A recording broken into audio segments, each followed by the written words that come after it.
এখন এই ফাতেমার কবর দিলাম, সেই কবর গেল কোন জায়গায়? কে যেন গায়েব থেকে আওয়াজ দেয়, আলী। ফাতেমা পর্দানিশী। আমি আল্লাহ জহুরা ডিগ্রি দিয়া, জোরে বলেন কি ডিগ্রি? আরো জোরে বলেন কি ডিগ্রি?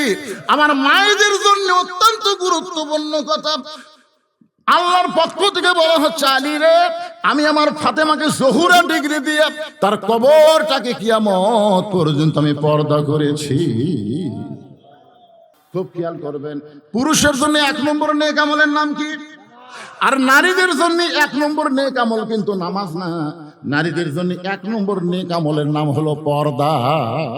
আমার মায়েদের জন্য বলতেছি, মা, পর্দা যদি আপনাদের না থাকে, আপনি যতই নামাজ পড়েন, রোজা করেন, যত ইবাদত করেন, একটা ইবাদত আল্লাহর দরবারে কবুল হবে না। নারীদের ইবাদত কবুল করতে গেলে 1 নম্বর যে নেক আমল করা লাগবে, তার নাম কি? জোরে সরে কর না কেন? কারণ আমাদের বউগুলা যদি ভালো হয়, আমাদের জীবন শান্তি হবে। মানে আজকে যখন আমরা বাইরে ঘুরি, এটা কার বউ রে? মানে পরের বউ দেখে, এটা কার বউ রে? সেই সুন্দর রে, এটা কার মেয়ে রে? বাহির গুলা দেখে এতই ভালো লাগে, কিন্তু ঘরের মধ্যে যায় দেখি পেট নিয়ে বসে আছে। মানে এমন ভাবে বসে আছে, চুলও ঠিক মতো নাই, কাপড়ও ঠিক মতো নাই, এটি হলুদ ভরে আছে, এটি কালি ভরে আছে। তখন আপনি কি করেন? বাইরেই ভালো রে, বাইরেই ভালো রে। আমার মা বোনদের জন্য বলতেছি, আপনি যদি ঘরটাকে সুন্দর করেন, আপনি যদি সুন্দর হয়ে থাকেন, বাড়ির মধ্যে আপনি স্বামীর মনোরঞ্জন করবেন, বাইরে যখন বের হবেন আল্লাহর আইন পর্দা যদি মেনে চলেন, আপনার চেহারার উপরে আল্লাহ সৌন্দর্য লেপন করে দিবে। জোরে কোন কথা ঠিক কিনা? একটু মনোযোগ দিয়ে শোনেন। এশার নামাজের পরে হযরত আলী ঘরের মধ্যে ঢুকছে। এশার নামাজের পরে হযরত আলী ঘরের মধ্যে ঢুকছে। আমি কিন্তু পর্দার ওয়াজ করতেছি। ঘরের মধ্যে ঢুইকা দেখে ঘর সুন্দর করে সাজানো। হাসান হোসেনকে সুন্দর করে সাজায় দিছে। ফাতেমা সুন্দরী সাইদা গুইজা ঘরের মধ্যে বসে আছে। আপনার বলেন তো, এশার নামাজ পড়ে এসে স্বামী যদি এইরকম দৃশ্য দেখতে পায়, স্বামীর মনে একটা আলাদা আনন্দ হয় কি হয় না?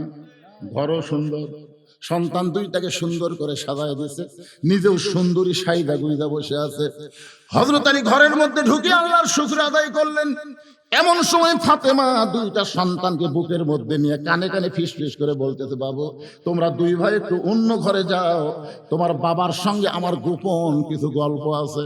হাসান হোসেনকে বুকের মধ্যে নিয়ে ফাতেমা কানে ফিস ফিস করে বলতেছে, তোমরা দুই ভাই একটু অন্য ঘরে যাও, তোমার বাবার সঙ্গে আমার গোপন কিছু গল্প আছে।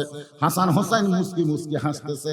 হাসান হোসেন মুস্কি মুস্কি হাসার কারণ হলো, মা সাইদা গুইজা বসে আছে, আর বাবা ঘরের মধ্যে ঢুকলি আমাদেরকে অন্য ঘরে যখন যাবার কয়, তখন বাপ মায়ের মধ্যে কিছু একটা হবে। রাসূল বলেছেন, তোমাদের সন্তান যখন বুঝবার পারবে, তখন সন্তানের সামনে স্বামী স্ত্রী কোনো মহব্বত করা যাবে না। আপনারা বলেন তো, কয় বছর বয়সে সন্তান বুঝবার পারে? কোন তো 7 বছর? কোন যুগত আছে রে? সন্তান যত পান করে ততক্ষণ সন্তান খালি দেখবার পারে, কিন্তু বুঝবার পারবে না। যখনই সন্তান মায়ের বুকের দুধ খায় না, আমরা ধরে নিলাম 2.5 বছর, 2.5 বছর পরে সন্তানের সামনে যদি আপনার বউকে আপনি আদর করেন, ও কিন্তু কমপক্ষে 8 ঘন্টা, কয় ঘন্টা? 8 ঘন্টা এই জিনিসটা খেয়াল ছোঁয়ার পারবে। বেশি সময় পারবে না, 8 ঘন্টা পারবে। 8 ঘন্টার মধ্যে কেউ যদি বাড়িতে আসে, আর এই ছোট্ট বাচ্চা গিয়ে যদি বলে, আব্বু তাই মাছ চাপায় ধরছিল রে, এই কথা যদি বলে, আপনার সম্মান থাকবে? তাহলে আপনার সন্তানের সামনে আপনার হালাল বউকে আদর করার সুযোগ ইসলামে নাই। আর বর্তমানে বাংলাদেশে 14ই ফেব্রুয়ারি পালন হয় মরহুম আব্দুল জলিল পার্কে। আপনাকে ডানা পার্ক, এটি নওগাঁতে এতই পার্ক ভাই। শোনেন, ঘরের মধ্যে নিজের বউ সন্তান চেতন থাকলে আদর করে পারবি না। আর রাস্তাঘাটে যেখানে সেখানে আদর করার সুযোগ আছে? ইসলামে আছে? দরকার আছে? একটু মনোযোগ দেন। হাসান হোসেন দুইজন মুস্কি মুস্কি হেসে যখন বাইরে যায়, অন্য ঘরের মধ্যে গেছে, এমন সময় ফাতেমা আস্তে করে ঘরের দরজা বন্ধ করে দিয়েছে। যেই ফাতেমা দরজা বন্ধ করে দেয়, এমন সময় হযরত আলী মাথার টুপি খুলিছে। এতক্ষণ মাথার কি ছিল? কিন্তু যেই দরজা বন্ধ করছে, সঙ্গে সঙ্গে মাথার টুপি খুলছে। কারণ সন্তানকে বের করে দিয়ে বউ যদি দরজা বন্ধ করে, ওই সময় টুপির সুন্নত আর চলবি না। সব সময় কি সব সুন্নত চলবে? আপনার বলেন তো, বদরের যুদ্ধে রাসূল কোন সুন্নত পালন করছে? বদরের যুদ্ধের দিনে রাসূল ঘরের মধ্যে গেলেন, ঘরের মধ্যে গিয়ে টুপি জুব্বা খুলে সৈনিকের পোশাক পরে মাথায় হেলমেট দিলেন। বাহিরে এসে আলীকে বলতেছে, আলী আমার কোমরের বেল্টটা একটু টাইট করে দাও তো। হযরত আলী রাসূলের কোমরের পেটি টাইট করে দিচ্ছেন। এমন সময় আবু বকর বলে, ইয়া রাসূলুল্লাহ, আপনি হলেন আল্লাহর নবী। রাসূল বললেন, আমি আল্লাহর নবী ঠিক, কিন্তু আজকে বাতিলের বিরুদ্ধে হকের পক্ষে বদরের যুদ্ধে আমি নবী হলাম সেনাপতি। ধরে কেন সুবহানাল্লাহ।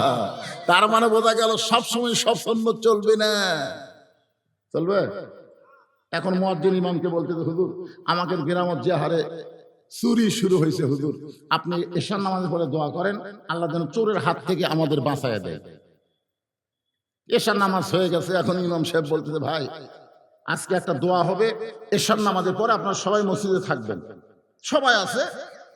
নামাজের পরে ইমাম সাহেব বলতেছে 3 বার সূরা ইখলাস পড়েন, 11 বার দরুদ শরীফ পড়েন, 7 বার আস্তাগফিরুল্লাহ পড়েন।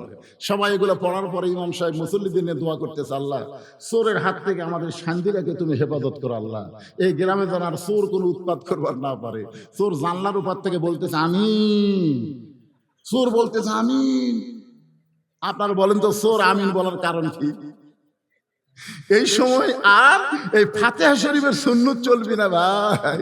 এই সময় দোয়া করবেন, চোর মনে মনে খুশি হয়ে বলবে তোরা দোয়া করে ঘুমা যা, আর আমি ইচ্ছা মতো করি। কিন্তু এই সময় সুন্নত হলে ইমাম বলতে হবে, মুসল্লি তোমরা সবাই আড়াহাত একটা করে লাঠি বানাও, যে রাস্তা দিয়ে চোর আসবে ওই রাস্তায় তোমরা গোপনে গোপনে থাকবে, তোরা আসার পরে গিরে গিরে সাইজ করবা।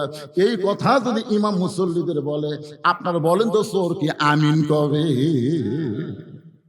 আমি গাড়ির থেকে কেবলই নামছি আমার গেটে, রাত 2:30 দিকে। ড্রাইভার গ্যারেজে নিয়ে গেছে আমার গাড়ি। আমি এখন গেটের দিকে হাঁটতেছি, দিকে 4টা কুত্তে আমার গেটের কাছে আমের গাছ আছে, ওর তলে ঘুম পাড়তেছে। কিন্তু আমার এই কালো কাপড় দেখে এর কাছে কি বিগার উঠলো বুঝলেন? ওরা খাও খাও করে আমার ধরলো। আমি আয়াতুল কুরসি পড়ি কিন্তু কুত্তা সরে না, আমি দোয়া ইউনুস পড়ি কিন্তু কুত্তা লড়ে না। মনে হয় আমার জুব্বা এখন কামড়ে ধরবে। আমি তখন কোরআনের কুত্তা খেদানোর একটা আয়াত আছে, ইন্নাহুম ইয়াকিদুনা কাইদা ওয়া আকিদু কাইদা, এই আয়াত যখন তেলাওয়াত করি এক কুত্তা আমার জুব্বা কামড়ি মারি। আমি কইলাম কেরি বর্তমান সময়ে এই দোয়া দরুদে কুত্তা লড়তেছে না, এমন সময় আমার ইমান বলতে, হুজুর আপনার কাছে লাঠি আছে? লাঠি যদি থাকতো একটা দোয়াও লাগতো না, এক কুত্তা বাড়ি মারলে বাকি 3টা এমনি দৌড় মারতে। তোর এখন কথা ঠিক কিনা? বর্তমান সময়ে খালি দোয়া দরুদ দিতে হবে না, নবীর সুন্নত লাঠি রাখা লাগবে। তোর এখন কথা কথা থাকে ভাইরে। সব সময় সব সুন্নত আমল করা যাবে না।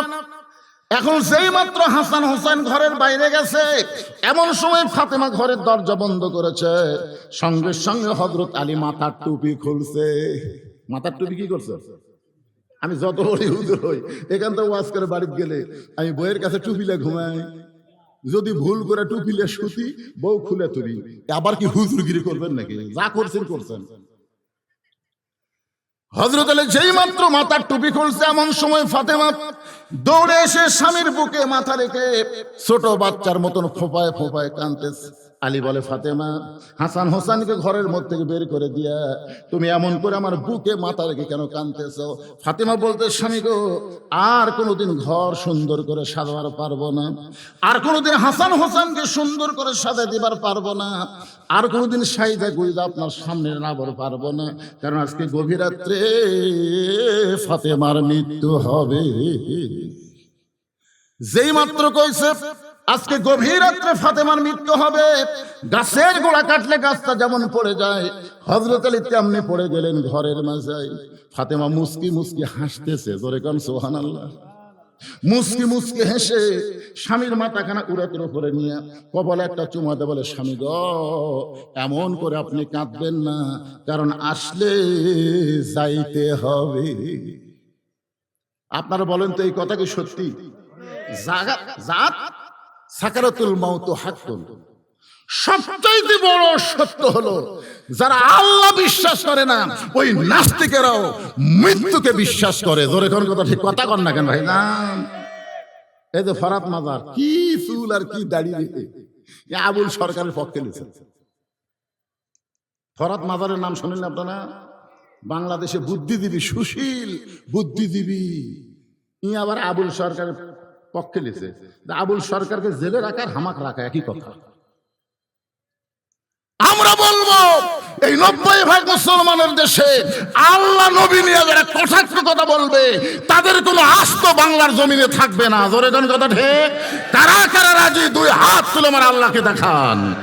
লিল্লাহে তাকবীর। কি ভাবতেছেন, কি ভাবতেছেন? আপনি যেই দলই করেন করেন, কিন্তু আল্লাহ রাসূলের ব্যাপারে আমরা কয় দল? সবাই জবান খুলে বলেন, কয় দল? আল্লাহর আগামাতা নাই। আল্লাহ একই মুখে কয় কথা কয়, আর আবুল সরকার কাছে চার কথা। আবুল সরকার সেইগুলো কথা বলেছে একটাও কোরআন হাদিসে নাই। জোরে কর কথা ঠিক কিনা? সম্পূর্ণ বানোয়াটি বাউলের কথা। আমার আল্লাহকে এমন ভাবে কথা বললো যে কথা আপনাদের সামনে বলতে আমার লজ্জা হয়, আমি সে কথা বলবো না। না, ওই খাপসা কথা বললে আমারও ইমান থেকে যাবে। তুমি কষে কষে তুই আর রিপিট করলি কেন? আমি শুধু এইটুকুই ভদ্র হয়ে বললাম, আগামাতা নাই, আল্লাহর আগামাতা নাই। কথা কন না কেন? পারে এত বছর পর আপনাকে শান্তিরে আসলাম, আপনার রাগ করছেন নাকি? এই হুজুর, কোন হুজুরে, কোন কোন মাদ্রাসা পরিষদ?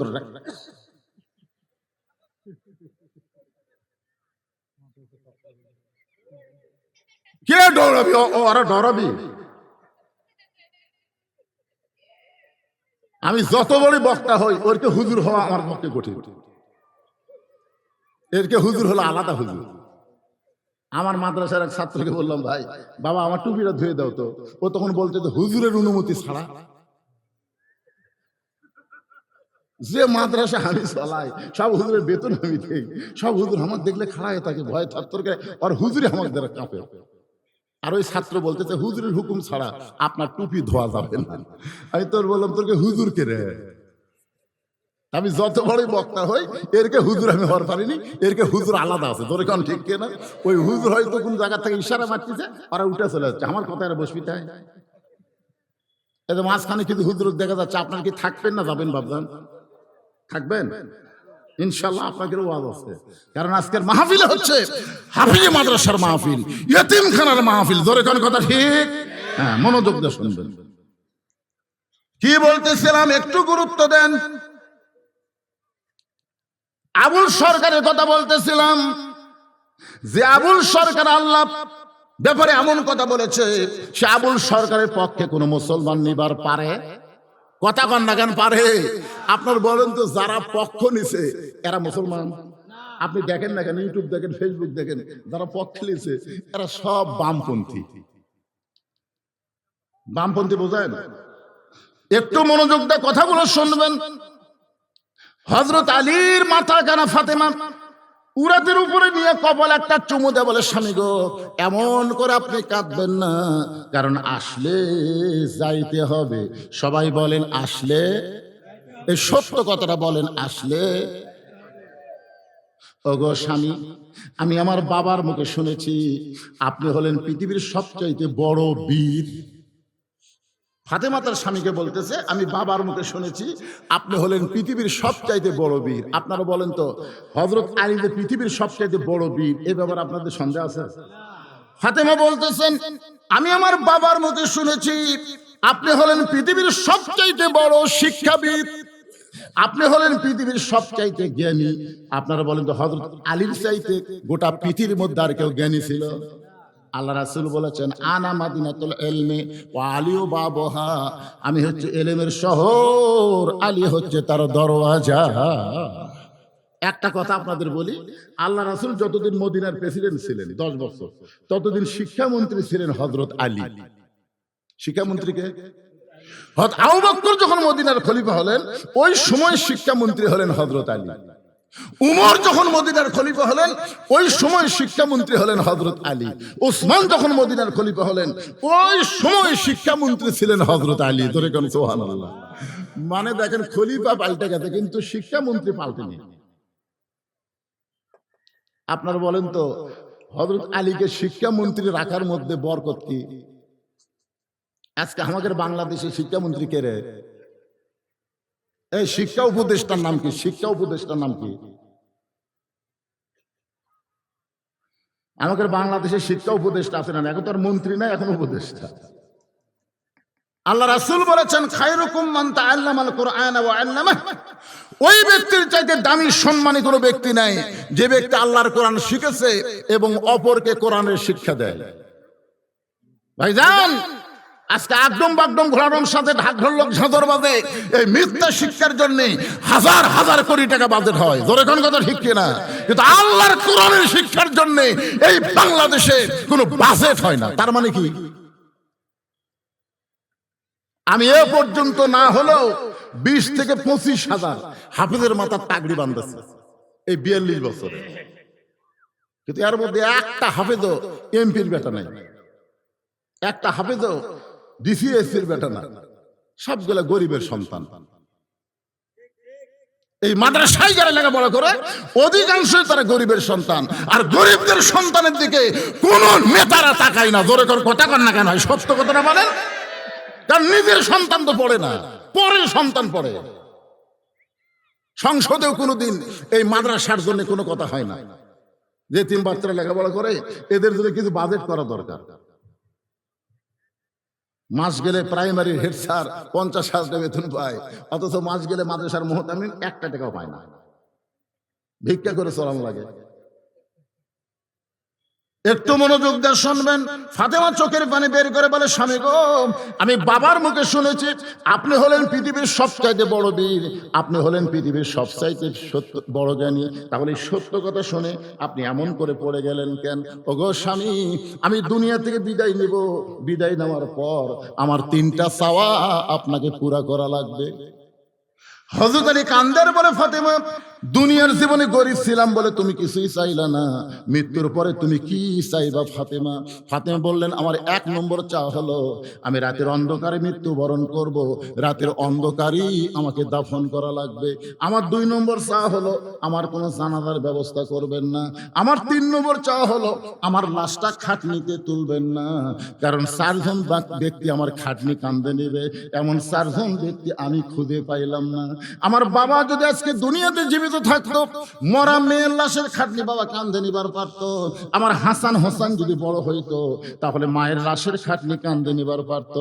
কিন্তু 6 মাস আগে আমার বাবা দুনিয়া থেকে বিদায় নিয়েছে, আমার হাসান হোসেন এত ছোট, এরা মায়ের লাশের খাটনি কান্দে নিবার পারবে না।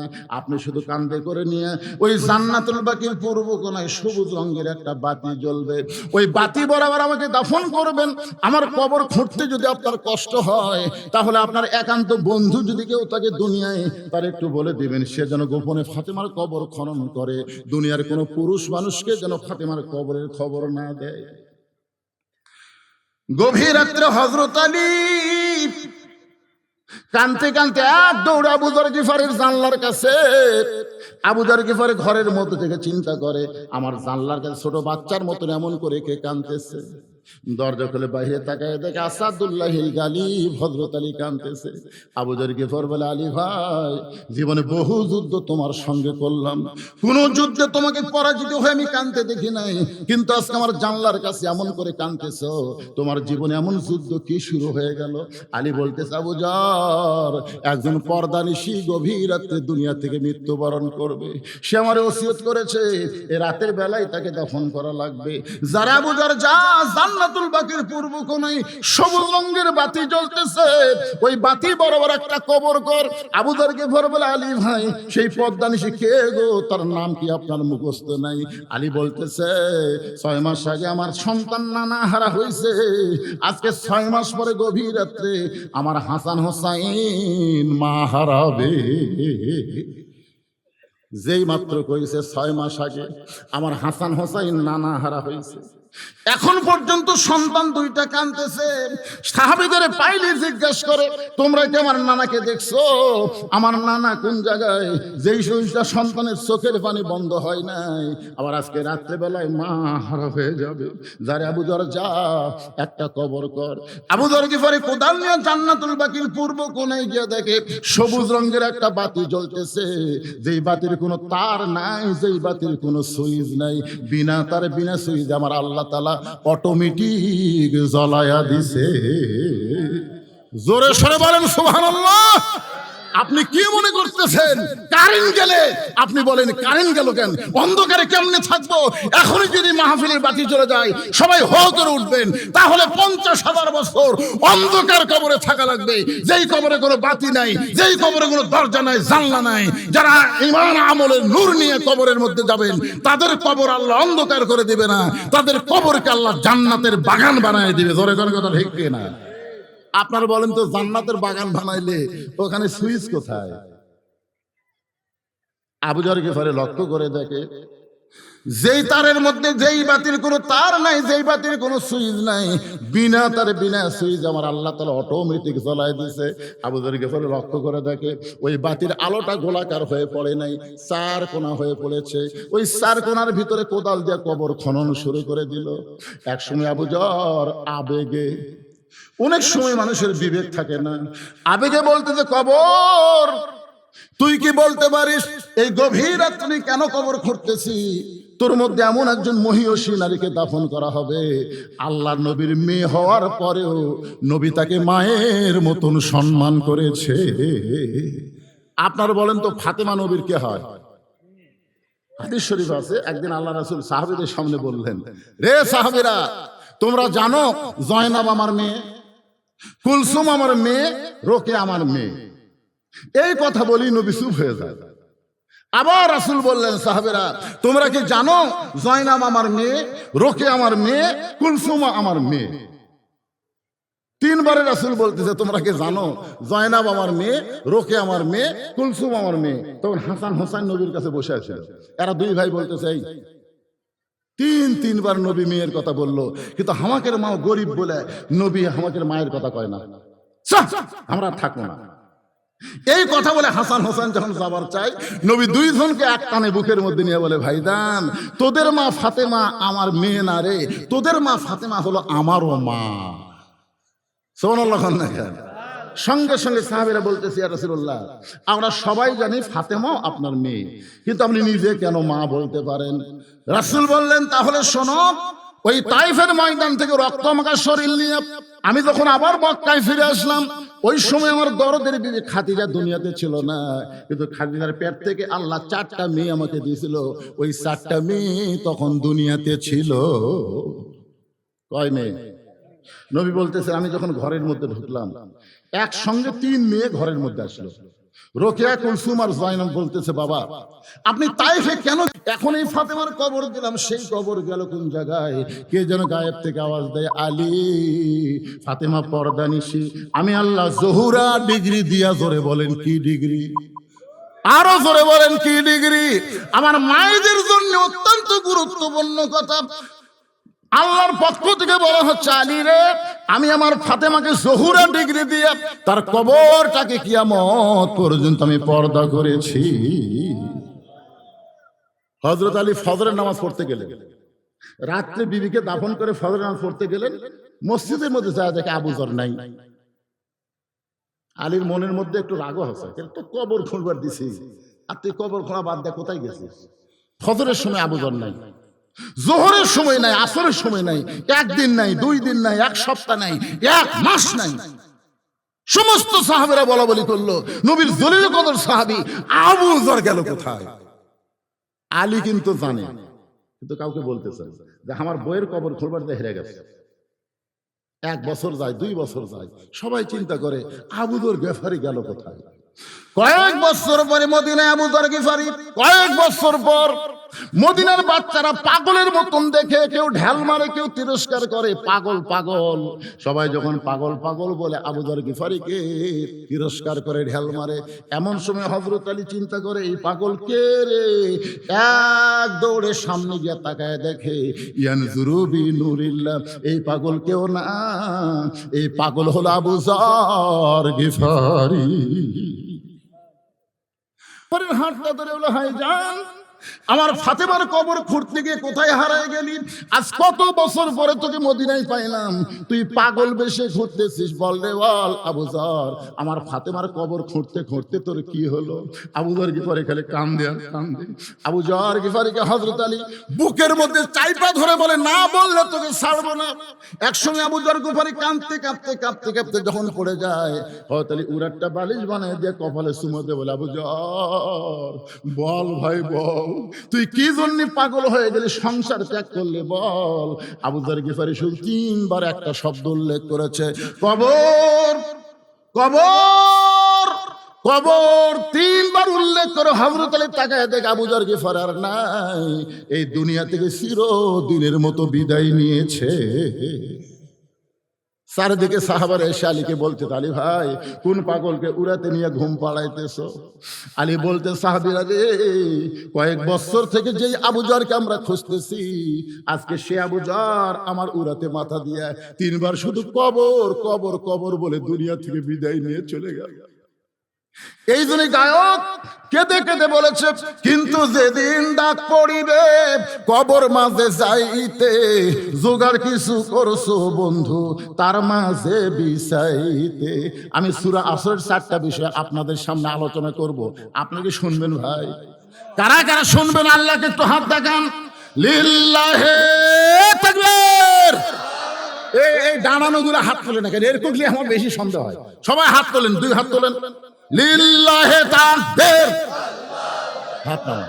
আমি ওয়াদা দিলাম কোরআন শরীফ সামনে নিয়ে, অসুবিধা নেই।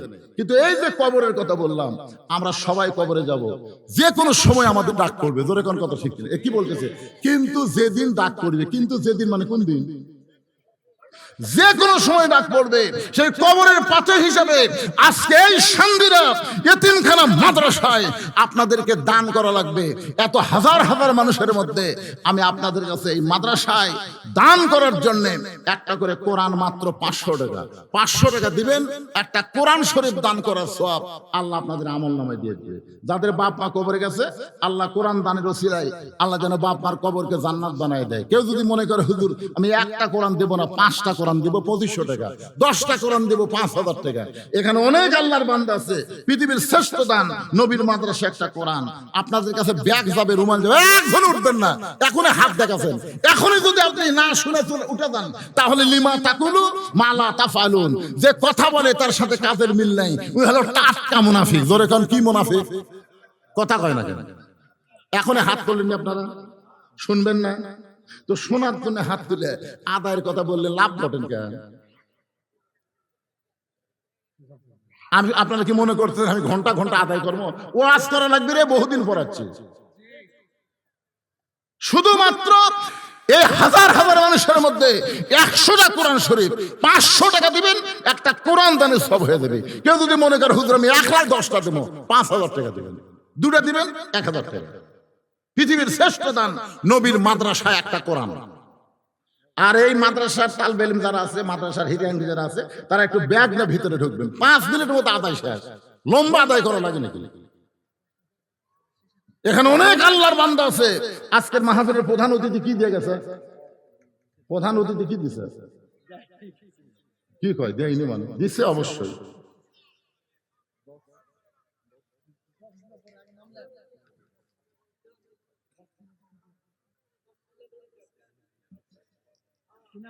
কিলে আদায় রে, বাক্সলে আদায়। এটা কে ধরবি? এমন টেস্ট করা করছেন, মনে কত যাত্রা করতেছে। এত উঁচু টেস্ট করা হয়। বক্তার হাতের মধ্যে সবাই একটু চাই যে হুজুর হাতে অনেকদিন পড়াচ্ছে, এটা হাতের সঙ্গে হাত লাগায়, কিন্তু ক্ষমতা আছে। আমাকে এমন জায়গা তুলে থোছে, ছোট্ট একটা বাচ্চা 2টা কোরআন শরীফ বাবদ 1000 টাকা দান করেছে, আল্লাহ দানকে কবুল করেন। আর একজন আল্লাহর বান্দা কোরআন শরীফ বাবদ 500 টাকা দান করেছে, আল্লাহ তার দানকে কবুল করেন। আর একজন কোরআন শরীফ বাবদ 500 টাকা দান করছে, আল্লাহ দানকে কবুল করেন। আল্লাহুম্মা আমিন। আব্দুল মুমিন দোগসি দক্ষিণ পাড়া 10টা কোরআন শরীফ বাবদ 5000 টাকা ধরে বলেন মারহাবা। আল্লাহ দানকে কবুল করেন। যে নিয়তে দান করছে আল্লাহ নেক নিয়ত নেক আশা আল্লাহ আপনি পুরা করে দেন। আল্লাহুম্মা আমিন। আল্লাহর একজন বান্দা কোরআন শরীফ বাবদ 500 টাকা দান করছে, আল্লাহ দানকে কবুল করেন। যে নিয়তে দান করলো আল্লাহ, হ্যাঁ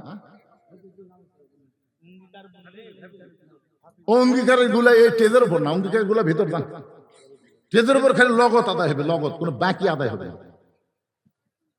বাক্সের মধ্যে দিচ্ছেন না কেন আপনারা ভাই? দান বাক্স ঠেলা মারতেছেন, পকেটের দিকে টাকা দেখে 500 টাকা লোট আছে, 200 টাকা লোট আছে, 100 টাকা লোট, 10 টাকা নাই। ওর সামনে মসজিদের দান বাক্স মারছে ঠেলা, এমন করে ঠেলা মারছে 4 জন পার হয়ে গেছে। ওরা 4 জন খুব খুশি, যাকে আল্লাহ তোর হাতত বরকত দিছে। 2 কান্দের ফেরেশতা বলতেছে আল্লাহ আমরা লেখবো কি? আর পকেট ভরার টাকা থাকার পরেও দান বাক্স ঠেলা মারলো। আল্লাহ কই দান বাক্স ঠেলা মারেনি, এই জান্নাত ঠেলা মারছে, জান্নাত। এই দান বাক্স যাচ্ছে আপনাদের কাছে 10 টাকা 20 টাকা, যাই যা পারেন আল্লাহর রাস্তায় দিবেন, ঠেলা দিবেন না, ফাঁকি দিবেন না। সাজু ডাক্তার 10টা কোরআন শরীফ বাবদ 5000 টাকা দান করেছে, আল্লাহ তার দান কবুল করেন। যে নিয়তে দান করেছে আল্লাহ নেক নিয়ত নেক আশা পুরা করেন। লিল্লাহে তাকবীর। আমার ভাই রাশেদুল ইসলাম রানা 20টা কোরআন শরীফ বাবদ 10,000 টাকা ধরে বলেন মারহাবা। কে মারহাবাও করবেন না? আরে এত রাগ করছে কে? আরে পাগলারা একটা না ওয়াজ করছি, এখন 10টা মিনিট আদায় করি না, কি অসুবিধা আছে? আমি কি ঢাকার থেকে যাচ্ছি? আমি কি ঢাকার বক্তা? আপনারাও বগলার, আমিও বগলার, একসাথে চলবি যতক্ষণ পারে, কোনো টেনশন নাই। খালি কিছুটা টাকা দিয়ে দেন। আল্লাহর একজন বান্দা 20টা কোরআন শরীফ বাবদ 10,000 টাকা দান করছে, আল্লাহ কবুল করেন। ওয়ালাইকুম আসসালাম। আল্লাহ তোমার একজন বান্দা কোরআন শরীফ বাবদ 500 টাকা দান করছে, আল্লাহ দানকে কবুল করেন। ছোট্ট বাচ্চা, কি নাম বাবু, কি নাম তোমার? মোহাম্মদ আব্দুল্লাহ 2টা কোরআন শরীফ বাবদ 1000 টাকা দান করেছে, আল্লাহ আব্দুল্লাহর দানকে আল্লাহ আপনি কবুল করেন। 2টা কোরআন শরীফ বাবদ, কি নাম তোমার? আবু তালহা 2টা কোরআন শরীফ বাবদ 1000 টাকা দান করেছে, তালহার দানকে আল্লাহ আপনি কবুল করেন। আল্লাহুম্মা আমিন। আর একজন আল্লাহর বান্দা 2টা কোরআন শরীফ বাবদ 1000 টাকা দান করছে, আল্লাহ দানকে কবুল করেন। আল্লাহুম্মা আমিন। মুমতাজের জামাই, দেখছেন জামাই, আপনাদের জামাই নাই, খালি খাবার আছে, জামাইগুলো খেয়ে খেয়ে উল্টে উল্টে করতেছে। মুমতাজের জামাই কোরআন শরীফ বাবদ 500 টাকা দান করছে, আল্লাহ কবুল করেন। জোরে করে আমিন। এই গেটত আপনারা সীসা ঘেরা প্রাচীরের মতন খাড়া হন তো কেউ যেন যাবার না পারে। যাবি কে? একজনও লড়াচড়া চলবে না, বসে থাকবেন মহব্বতে। কোরআনের মাদ্রাসা উন্নয়ন কল্পে মাহফিল ভাইজান আপনাদের দেওয়া লাগবে। এই মাদ্রাসার সভাপতি, মাদ্রাসার সেক্রেটারি, মাদ্রাসার ক্যাশিয়ার, মাদ্রাসার যারা সদস্য, আপনারা লুকে থাকেন না, এই মুহূর্তে টেজের উপর আপনাদের দেখে চাই জনগণ। জোরে করে কথা ঠিক কিনা? দেখতে চান না? হ্যাঁ, সভাপতি সাহেব, সহসভাপতি সাহেব, সেক্রেটারি সাহেব, চলে আসেন আপনারা। আপনাকে এত বড় গুরু দায়িত্ব দেওয়া হয়েছে ফাঁকি মারার জন্য না, দেওয়া লাগবে, দেওয়া লাগবে। ভাই কোন তো আপনি কি দিবেন? টাকা তো দিয়েছেনি, কোন একটা দোয়া করে দিই। কোন আপনি হচ্ছেন আজকের আসল, শুরু থেকে পর্যন্ত বসে আছে আলহামদুলিল্লাহ। সোহেল আর ফাইন 1000 টাকা 2টা কোরআন শরীফ বাবদ করছে দেন। আচ্ছা, আপনাকে বিশ্বস্ত লোক আছে, বিশ্বস্ত লোক, এই মেয়েদের মধ্যে কে আদায় করবে? মেয়েদের মধ্যে লোক আছে, সেটিং দেওয়া আছে তো, আবার নিয়ে যান আর একদিকে যায় না, কারণ হিরোইন খোর, গাঁজা খোর, আফিম খোর, বহু খোর আছে এখন বাড়াচ্ছে। মাদ্রাসার বিশ্বস্ত লোক হতে হবে। মায়েরা বিশ্বস্ত আপনাদের কাছে আদায় করতেছে, যা মনে চায় আল্লাহ দান করেন, সব টাকায় মাদ্রাসা চলে আসবে ইনশাল্লাহ। আল্লাহর একজন বান্দা কোরআন শরীফ বাবদ 500 টাকা দান করছে, আল্লাহ কবুল করেন। এই ডেকোরেটর মাদ্রাসার উন্নয়ন কল্পে 2000 টাকা ধরে বলেন মারহাবা। সভাপতি তো আমার ধারে বসে আছে, কখন আলেন? না, আমি খেয়াল করিনি। আপনি কি আগামী নির্বাচনে জানাবেন? চেয়ারম্যান জানাবেন না? আরে নিয়ত নাই।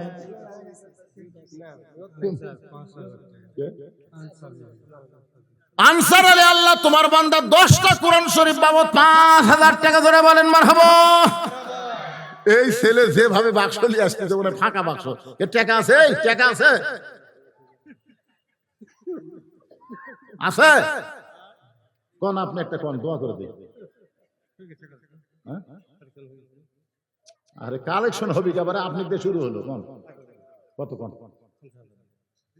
আজকের মাহফিলের মাদ্রাসার সভাপতি, মাহফিলের খালি না মাদ্রাসারও তিনি সভাপতি, 50,000 দিবার চায়।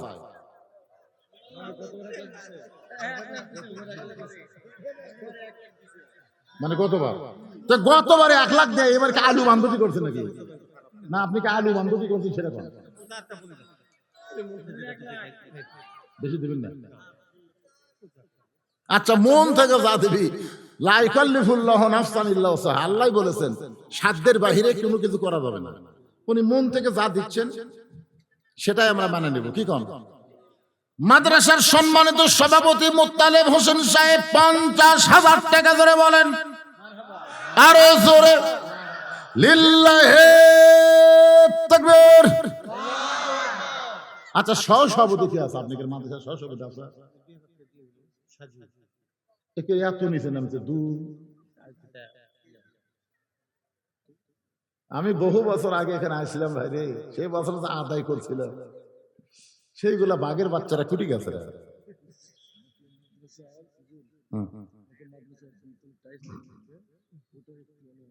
কয়তলা?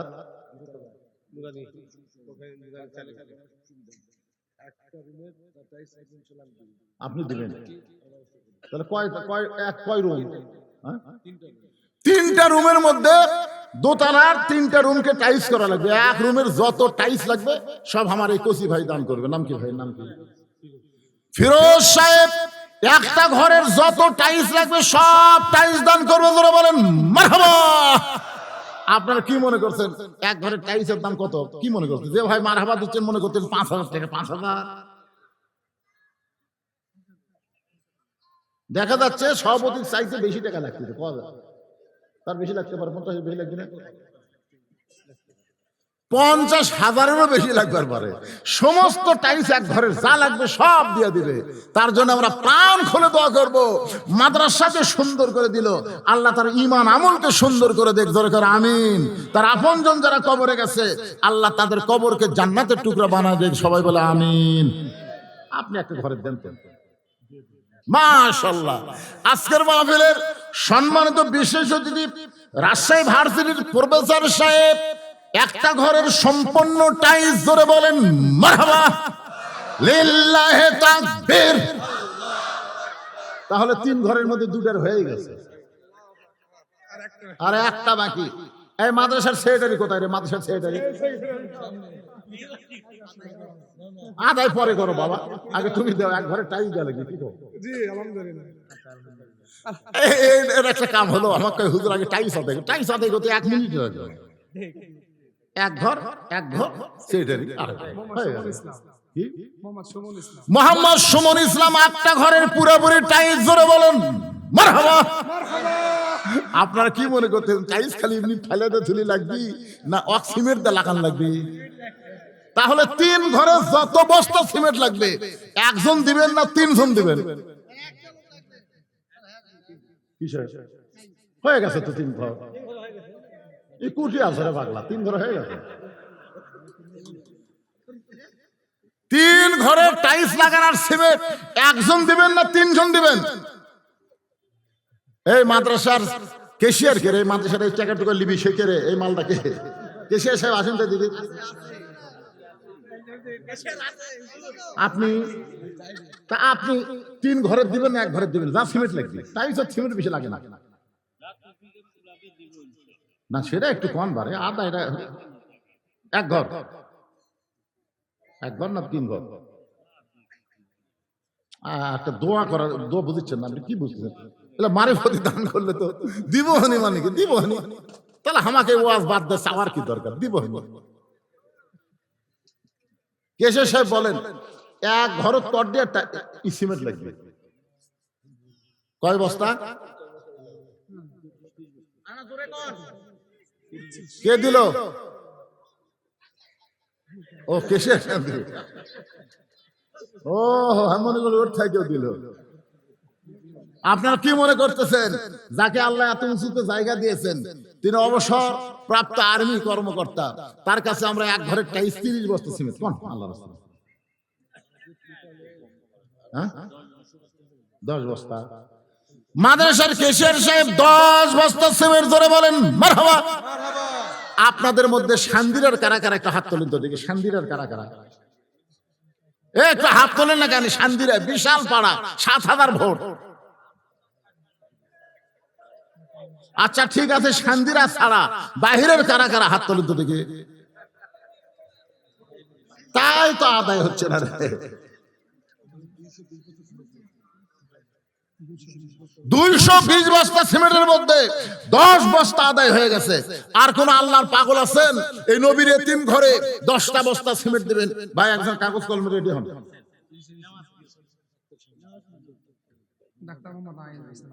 ডাক্তার মোহাম্মদ আইন সাহেব কোথায়? কোন ভাই কোন? এই তো মাশাআল্লাহ, মনে হচ্ছে দেওয়ার মতন কোনো জুলুমই হলো না। ফুস করে হাসি মুখে কয়ে দিল 10 বস্তা। তাহলে হয়ে গেল আর একজন ডাক্তার সাহেব আইন ভাই, উনি 10 বস্তা সিমেন্ট ধরে বলেন মারহাবা। আমাদের সভাপতি সাহেবের ছেলে তামজিদ হাসান ডলার, উনি হচ্ছে একুমের সিমেন্ট। এই তো আপনার ছেলে কি করে? বাপের সাইজে বেটাই বলতে।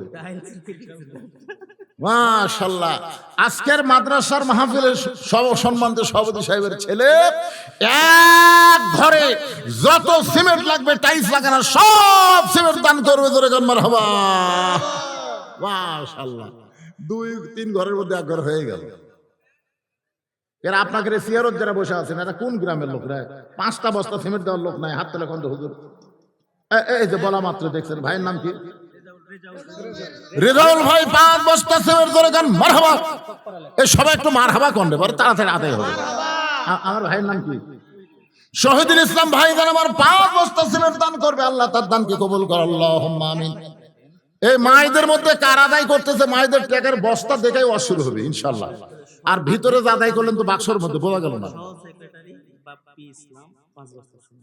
সহ সেক্রেটারি মাদ্রাসার বাপ্পি ইসলাম 5 বস্তা সিমেন্ট দান করবে, আল্লাহ তার দানকে কবুল করেন। জোরে সোরে বলে আল্লাহুম্মা আমিন। বলেন বলেন। আর যারা আছে এই যে এই বিজ্ঞাপনে যে সভাপতি সাহেব এতগুলো নাম দিয়েছেন, এই দেখেন তো খালি সিরিয়াল, এইগুলো দান করলে মাদ্রাসা। ইমদাদুল ইসলাম 10 বস্তা সিমেন্ট ধরে বলেন মারহাবা। আল্লাহ তোমার বান্দা ইমদাদুল ইসলাম 10 বস্তা সিমেন্ট দান। ওই দেখছেন, একটু খাড়া হন তো বাদান। ওর নাম কি? মোস্তাফিজুর রহমান টুকু সাহেব 5 বস্তা সিমেন্ট ধরে বলেন মারহাবা। কেন আপনাদের মধ্যে কারো মন চায় না? ওটাও তো টুকু লেখছেন, তার দোয়া করে নেবেন না। ইসমাইল খান টুকু সাহেব 5 বস্তা সিমেন্ট দান করবে, আল্লাহ তার দানকে কবুল করেন।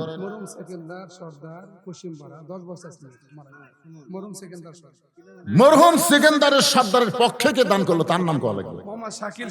মোহাম্মদ শাকিল সর্দার 10 বস্তা সিমেন্ট দান করেছে, ধরে বলেন মারহাবা। লিটন কি দিল?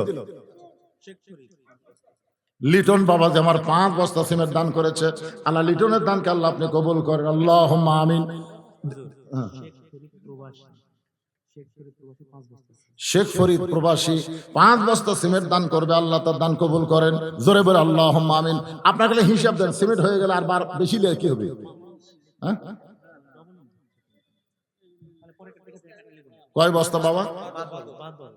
বাদল বাদল আল্লাহ তোমার বান্দা তোমার নবীর এতিম ঘরে টাইলস লাগানোর জন্য 5 বস্তা সিমেন্ট দান করবে, আল্লাহ তার দানকে কবুল করেন, আল্লাহুম্মা আমিন। আমি আপনাদের কাছে 100টা কোরআন শরীফ চাইছি, 100টা। 500 টাকা আছে, অথচ সবচেয়ে বড় দান নবীর মাদ্রাসা একটা কোরআন শরীফ দান করার মতো টাকা আপনাদের পকেটে নাই। খালি দান করেন একটা কোরআন, 1 বছর আপনাকে ডাক্তারের কাছে যাওয়া লাগবে না। রাসূল বলেছেন as-সাদকাতু তারুদ্দুল বালা, দান সাদকা করলে আল্লাহ বালা মুসিবতকে দূর করে দেয়। একটু মহব্বতের জিকির করেন, লা ইলাহা ইল্লাল্লাহ, লা ইলাহা। যারা চলে যাচ্ছে ওই ফাঁকের মধ্যে আপনি জায়গা পরিবর্তন করে বসেন। ওই ফাঁকের মধ্যে আপনার 2 জায়গা জান্নাতের সাক্ষী হবে। এক জায়গায় আপনি বসেছেন আর এক জায়গায় বসতেছেন, 2 জায়গা আপনার জান্নাতের সাক্ষী হবে। আর এখন আসুন সূরা আসরের 4টা বিষয়। ইল্লাল্লাযীনা আমানু 1, ওয়া আমিলুস সালিহাত 2। ওয়া আমিলুস সালিহার মধ্যে আমি বলেছি পুরুষ মানুষের জন্য হলো নামাজ, আর নারীদের জন্য হলো পর্দা। ধরে কোন নারীদের জন্য কি? নারীদের জন্য পর্দা। আপনারা বলেন তো ফাতেমাকে আল্লাহ জোহরা ডিগ্রি কেন দিয়েছে? এই জোহরা ডিগ্রি দেওয়ার কারণ হলো ফাতেমা পর্দানশী, সব সময় পর্দার মধ্যে থেকেছে। শুধু পর্দার মধ্যে থাকার কারণে আল্লাহ তাআলা ফাতেমাকে খুশি হয়ে খাতুনে জান্নাত ডিগ্রি দিয়েছে। প্রত্যেক জুমার সানি খুতবার মধ্যে ইমাম সাহেব শোনায়, আপনাদেরকে শোনেন না? সাইদাতুন নিসা আহলুল জান্নাহ ফাতেমাতুজ জোহরা। আল্লাহু আকবার। এখন 3 নম্বর হলো ওয়াতাওয়াসাউ বিল হক, হক কথা বলতে হবে, হক পথে চলতে হবে। আপনারা বলেন তো আল্লাহ সাইদি হুজুর 50 বছর কোরআনের তাফসীর করেছে বাংলাদেশে সহ গোটা বিশ্বে। আপনারা বলেন তো সাইদি হুজুর কি বেহক কথা বলছে না হক কথা বলছে? কথা বলা লাগবে ভাইজান। বাংলাদেশের সমস্ত বক্তা মিলে যত হক কথা বলেছে, আল্লামা সাইদি হুজুর একাই সেই হক কথা বলেছে। জোরে কোন ঠিক কথা বলেন। এবার চলে আসেন 3 নম্বর বিষয় হলো ওয়াতাওয়াসাউ বিল হক, হক কথা বলতে হবে, হক পথে চলতে হবে। প্রয়োজন হলে হকের পক্ষে জীবন দেওয়া লাগবে। হাসিনার গ্রুপ যখন ঘোষণা করলো হামাকর নামাইকে, এমন সময় সর্বপ্রথম একজন যুবক রংপুরের তরুণ ছাত্র আবু সাইদ বাতিলের বিরুদ্ধে হকের পক্ষে জীবন দিয়েছে। কথা কন না গা? আবু সাইদের জীবন দেওয়ার পর থেকে কিন্তু জীবন দেওয়া শুরু হয়েছে। আমার কথা কি বুঝলেন? আপনারা বলেন তো হকের পক্ষে যারা জীবন দেয় তারা কি মারা যায়? আমার গ্রামে এ পর্যন্ত 3টা আবু সাইদ হতো। আমার গ্রামে ছেলে জন্ম নিলি আবু সাইদ, উত্তর পাড়া আবু সাইদ, দক্ষিণ পাড়া আবু সাইদ, মধ্য পাড়া আবু সাইদ। আমি বললাম কে রে, এই বছর ছেলেরা জন্ম নিলে। তারপর আমার পাশের গ্রামে এক ছেলের নাম রাখছি আমি, আর এক ছেলের নাম রাখছে মুগ্ধ। এরকম করে বোঝা যাচ্ছে এরা কিন্তু মরেনি, আবার নতুন করে জন্ম নিচ্ছে। জোরে কোন কথা ঠিক কি না? আমার এক খালাতো বোন, আমার সম্পর্কে খালা হয়, আর খালাতো বোনে একটা মেয়ে হচ্ছে, বহু বছর তদবির করে মেয়ে হচ্ছে, খুব খুশি খালা। আমাকে বলতেছে বাবা আলেম মানুষ, একটা ভালো নাম রাখো। তাই বললাম খালা আপনার নাতনির নাম রাখেন হাসিনা। সেই করছি হাসিনা, খালা তো সেই গরম, খালি গদ গদ করতেছে। আমি বললাম খালা রাগ করে, তুই আলেম না জালেম রে, তোর কাছে একটা ভালো নাম শুনবার চাইলাম আর তুই খুনি হাসিনার নাম কর। তার মানে বোঝা গেল আবু সাইদ মুগ্ধ ইয়ামিন মরে নাই, হাসিনা বাঁচা থাকতে পৌঁছে গেছে। তোর এখন কথা ঠিক কিনা ভাই? ভাই রে, তাই আমি বলবো জামাত বিএনপি আমরা যারা করি, আমরা আর মতভেদ করব না। আমরা মিলেমিশে মহব্বতে পুনরায় হাসিনা যেন বাংলার জমিন আর ফিরে আসতে না পারে, এই জন্য আমাদের চেষ্টা করা লাগবে। ধরে কোন কথা ঠিক? এখন আমরা তো 2 দল 2 রকম হয়ে গেছি। হাসিনা খালি খুশি হচ্ছে, দেখ তোরা ভিন্ন ভিন্ন হয়ে তো ওই ফাঁক আমি রকম, মানে 2 জন ফাঁক হয়ে গেলে কি হয়? হাসিনা যখন ক্ষমতাতে ছিল জামাত বিএনপি একই জায়গায় ঘুম পাচ্ছে। এখন কি যে হলো এই 24-এর 5 আগস্টের পর, আমরা বলতেছি আর মতনৈক্য নয়, মিলেমিশে আমরা আগামীতে বাংলাদেশে যেন কোনো ফ্যাসিবাদ আসতে না পারে, এই চেষ্টা বিএনপি জামাতকে করা দরকার আছে না নাই? কথা কন না, আছে না নাই? আমরা মিলেমিশে থাকতে চাই ভাই। আমার বাড়িতে আমরা 4 ভাই, আমরাই 4 ভাই। আমার ছোট 2 ভাই 2 কলেজের প্রফেসর, এরা একেবারে টাটকা বিএনপি। আমার বড় ভাই প্রাইমারি হেডমাস্টার ছিল, এখন এই গত বছর রিটায়ার করছে। ওই আবার একেবারে খাঁটি আওয়ামী লীগ। 5 আগস্টের পরে হাসিনা যখন গোষ্ঠী শুদ্ধ পড়ে গেল, আমার বড় ভাই তওবা করে আর আওয়ামী লীগে নাই, এখন আমাদের দলত ফেরত আসছে। অসুবিধা নেই, মিলেমিশে আমরা আসি না নাই? যখন আসি না নাই, একই মায়ের পেটের 4 জন যদি 4 দল করে পারেন তাহলে আপনারা করেন, অসুবিধা নাই। কিন্তু জায়গা মতো আমরা কয় দল? জোরে বলেন কয় দল? জাগা মতো একদল একটু খেয়াল করবেন। ওয়াতাওয়াসাউ বিল হক, হকের কথা বলতে হবে, হকের পক্ষে থাকতে হবে। হকের জন্য যদি প্রয়োজনে জীবন দেওয়া লাগে আমরা জীবন দিতেও রাজি থাকব, কারণ হকের পক্ষে যারা জীবন দেবে, আল্লাহ কোরআনে বলেছেন ওয়ালা তাকুলু লিমান ইউকতালু ফি সাবিলিল্লাহি আমওয়াতুন বাল আহইয়াউ ওয়ালাকিন লা তাশউরুন। সূরা আসরের 4 নম্বর বিষয় হলো ওয়াতাওয়াসাউ বিস সবর, ধৈর্য ধারণ করা লাগবে। জোরে কোন কি করা লাগবে? মিলেমিশে থাকবার গেলে হট্টগোল করা যাবে না, আমাদের ধৈর্য ধারণ করার উপদেশ দেওয়ার কথা বলা হয়েছে। আপনারা বলেন তো, যেই মায়ের কোনোদিন বাচ্চা হয়নি, বিবাহের পরে এইবার প্রথম বাচ্চা হবে, আপনারা বলেন তো বাচ্চা হওয়ার কি ঠেলা ওই জানে? মানে কোনোদিনও হয়নি, এবার প্রথম হবে। সবাইকে খুশি খুশি কয় আমার পেটে বাচ্চা আছে, বাচ্চা তো কেবল আছে, কিন্তু কি বলবো প্রসবের কথা, মা বিনে সেই ব্যথা কেউ তো বুঝিবে না। মাজন ঠেকিয়া সন্তানের দায়, অকালে মা মারা যায়, কেন সে মায়ের ভক্তি করো না? এমন দরদি ভাবে কেউ হবে না আমার মা গো। আপনার বলেন তো প্রসবের ব্যথা আছে না নাই? এখনকার মায়েরা খুব একটা বুঝতে পারে না, সিজার করে, সিজার। আপনার বলেন তো সিজার করলে কার ক্ষতি? মায়েরও ক্ষতি, বাচ্চারও ক্ষতি। কারণ বাচ্চা যখন জন্ম নিবি তার 2 দিন আগেই দেয়, নরমালে 2 দিন পরে জন্ম নিত, কিন্তু মা অধৈর্য হওয়ার কারণে পেট কাটে দেখে বাচ্চা ঘুমের মধ্যে আছে। ডাক্তাররা চিন্তা করে এর ঘুম ভাঙেনি, কি করা যায়? তখন এক বড় ডাক্তার বলে আস্তে করে পেটের মধ্যে বের করে মাথার উপর একটা ঘোরণ দাও, চেতন করা লাগবে। যে মাথার উপর ঘোরণ দিছে, একসময় ঘোরণ মাথা ঝাঁকি খেয়ে কান্দে উঠছে। ওই যে ঝাঁকি খেলো, এই ঝাঁকি খাওয়ার জন্য মোবাইল ছাড়া ভাত খায় না, মোবাইল ছাড়া আর কান্না থামে না। জোরে কোন কথা ঠিক কিনা? এই সিজার করা। আপনারা হিসাব করে দেখবেন, হিসাবের কথা তিনটা হিসাবের কথা বলি। 1 নম্বর হিসাব হলো বড় ডাক্তারের বইয়ের সিজার লাগে না। 2 নম্বর হিসাব হলো মৌলবীর বাড়িতে কোনোদিন মিলাদ হয় না। 3 নম্বর হিসাব হলো পীরের বউ কোনোদিন মুরিদ হয় না। আপনার খেয়াল করে দেখবেন, ডাক্তারের বইয়ের সিজার লাগে না, কারণ ডাক্তার জানে সিজার করলে বাচ্চার ক্ষতি, মায়ের ক্ষতি। এই জন্য বড় বড় যারা ডাক্তার তারা বউরে সিজার করায় না। 2 নম্বর হলো বাংলাদেশের তারা মৌলবী, এদের বাড়িতে কোনোদিন মিলাদ হয় না, এরা পরের বাড়িতে পড়ে কিন্তু নিজের বাড়িতে হয় না। 3 নম্বর হলো পীরের বউ কোনোদিন মুরিদ হয় না, কারণ পীরের বউ জানে আমার পীর সাহেব মাঝে মধ্যে মুরিদের বইয়ের দিকে চোখ মারে, লুচ্চার হাতে কে মুরিদ হবে? তাহলে কয়টা করলাম? একটু মনোযোগ দিবেন। কিন্তু এখন মায়ের প্রসব ব্যথা যখন শুরু হয়েছে, কোনোদিন পাই নাই, এমন সময় মা চিল্লায় বলতেছে মরে যাব, বিষ খাবো, গলার দড়ি দিব, এই জীবন আর আমি রাখবো না। এই কথা যখনই বলতেছে, এমন সময় দাদি নানি দৌড়ে যায়। দাদি নানি দৌড়ে গিয়া ঠান্ডা পানির মধ্যে নরম কাপড় চুবড়াইয়া নাতির কপালে দিয়ে বলতেছে অতাও সবই সবর, ধৈর্য ধর। তুই যদি চিল্লি করিস তাহলে রাস্তার মানুষ বলবে মায়ের পায়ের তলে সন্তানের জান্নাত, বাপের পায়ের তলে না, মায়ের পায়ের তলে সন্তানের জান্নাত। তুই চিল্লি করিস না, একটু ধৈর্য ধর। তুই চিল্লি করলে আশেপাশের লোকজন বলবে এটা কেমন মা, সন্তান হওয়ার সময় গোটা পাড়া জানছে। চিল্লি বন্ধ কর, দাঁতের উপর দাঁত দে, অতাও সবই সবর, ধৈর্য ধর। এমন কথা দাদি নানি যখন বলতেছে, এখন কি করবে? সন্তানের জান্নাত মায়ের পায়ের তলে খেয়াল করে দাঁতের উপর দাঁত দিয়ে যখন ধৈর্য ধরেছে, এমন সময় দাদি ধাত্রীকে বলতেছে মার টান। এখন ধাত্রী টান মারছে, এক সময় এত ব্যথা হয়েছে মা বেহুশ হয়ে গেছে। সন্তান দুনিয়াতে এসে ম্যা বলে কাঁদতেছে।